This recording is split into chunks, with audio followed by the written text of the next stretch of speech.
خب چیزایی که لازم داریم 3 تا باتری. اول باید باتریاشو درست کنیم و باتری هم 12 ولت باید باشه. 3 تا باتری لیتیومه، یک هولدر ستاییه که باتری ها تو اینجا میخوره و یک ماژول بالانسر.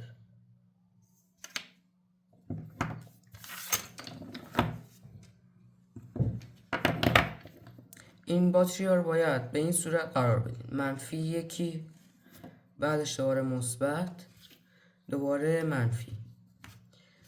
اول از همه منفیش در میاد و میخوره به پایه صفرمون، 0 ولت. برای اینکه بهتر بچسبه من روی باتریامو روغن کاری میکنم.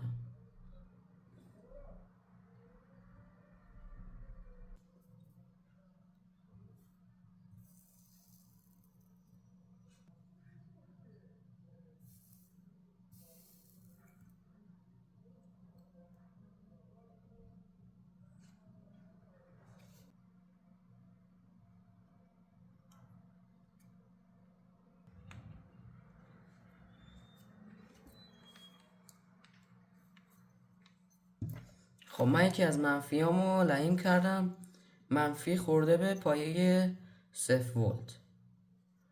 یک چسب کاغذی باید دورش بزنیم که اینا جابجا نشن. این منفی رو که لعیم کردم همینو مستقیم میام پایین که میخوره مثبت رو با یک منفی دیگه لعیم میزنم. حالا این دوتا رو که با هم لعیم زدیم، یک سیم از این که کشیدیم میزنیم به پایه 3 و 7، یعنی این پایه.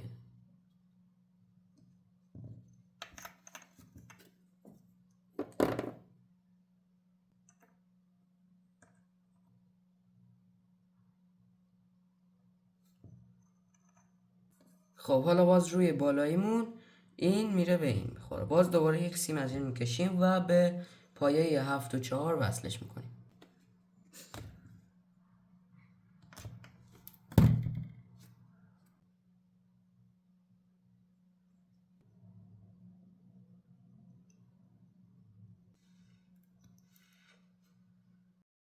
ما باید جای باندامون رو روی باکسم در بیارم و بچسبونمشون اینجا. من اینا رو برش دادم، خیلی کر و کثیف شده، فقط باید یه سنباده بخوره دیگه، در حد توانم بود دیگه. بذار نورم زیاد کنم. بریم برای سیم کشی ها.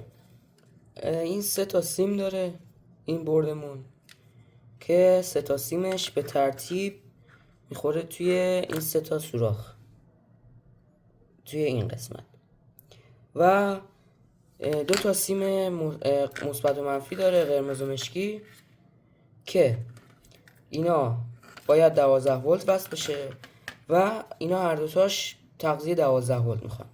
12 ولت میدیم به اینجا و اینجا، 2 تا 12 ولت باید بدیم.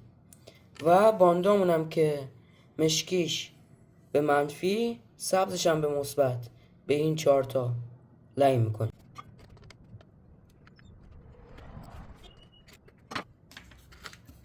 من 3 تا سیمو اینجا لعیم زدم و حالا بریم باندا رو لعیم بزنیم.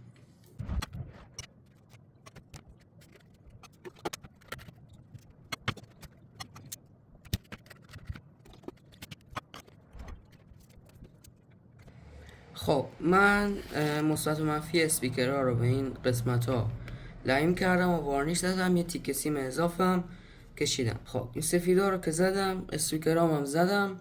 حالا اینجا هم 2 تا مثبت ماژول پلیر و 2 تا مثبت خود آمپلیفایرمو به اینجا وصل کردم و یه خروجی ازش گرفتم که این خروجی 12 ولته. من باندا رو به این صورت چسبوندم، فقط اینجاش رنگ میخواد که همخونی نداره با این بدنش، باید یه رنگ مشکی یک دست بخوره. و این قسمتش هم یک برش دادم که پلیرم رو اینجا قرار بدم. من اینو بعد چسبش بزنم و برگردم. حالا این داخل خروجی کامل رو باید بدم به باتری ها و از اینا یک سیم دیگه بکشم و به اینجا سوراخ بزنم و اینو وصل کنم که از اینجا هم شارژ میشه و هم دشارژ، هم که خودش از این استفاده میکنه. من منفی خروجی پلیرام منفی سوکتم و منفی باتریم همه به هم و مثبتم همینطور همه به هم وصل میشن. روش هم یه وارنیش میکشم که اتصالی نکنه.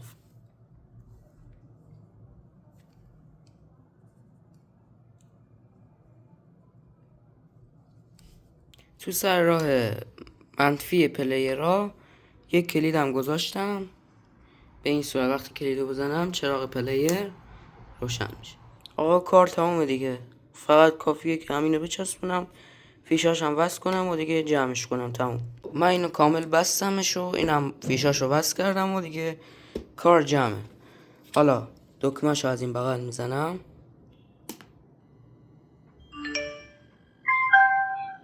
حالا آماده ای که به بلوتوث وصل بشه. حالا اینجا مود داره. یه مودش برای رادیو اف ام، یه مودش مال آی او ایکس، اینم که بیتی نوشته مال بلوتوثه. این کم و زیاد میشه، این استوب میشه، این سیم آی او ایکس میخوره، این تی اف کارته، اینم که یو اس بیه. حالا بریم بهش وصل بشیم ببینیم صداش چجوریه.